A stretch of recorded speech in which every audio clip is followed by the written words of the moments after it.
பீர்க்கங்காய் தோலை சீவிடணும். பீர்க்கங்காய் தோலை சீவிட்டு நல்லா எண்ணெயில் போட்டு வதக்கணும். எண்ணெயில் போட்டு வதக்கி எடுத்து வச்சிங்கன்னா காஞ்ச மிளகா, புளி, காஞ்ச மிளகா, சீரகம், பூண்டு, மிளகு, சீரகம், பூண்டு, காஞ்ச மிளகா, புளி, பீர்க்கங்காய், அந்த தொளி அதை நல்லா வதக்கிடணும். பீர்க்கங்காய் எடுத்து வச்சு கடலைப்பருப்பு போட்டு கூட்டு வச்சுக்கலாம். இப்போ எண்ணெய் ஒரு கடாயில் எண்ணெயை ஊற்றி வச்சுக்கணும்.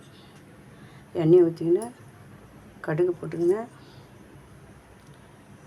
கடுகு போட்டு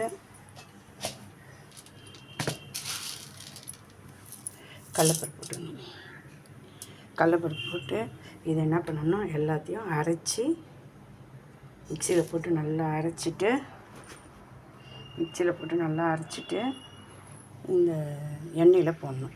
இந்த கடுகு வெடித்த பிறகு அந்த கடலைப்பருப்புலாம் நல்லா சிவந்து வந்த பிறகு எண்ணெயில் போடணும்.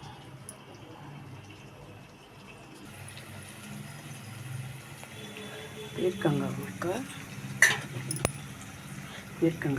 ரெடி. அதை தாளித்து எண்ணெய் கக்கணும்.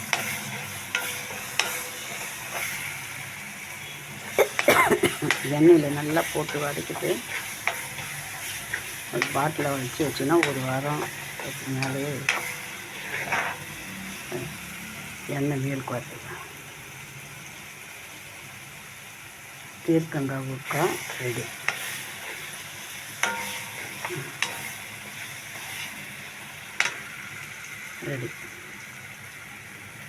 உப்பு தேவையான அளவு போட்டுக்கணும்.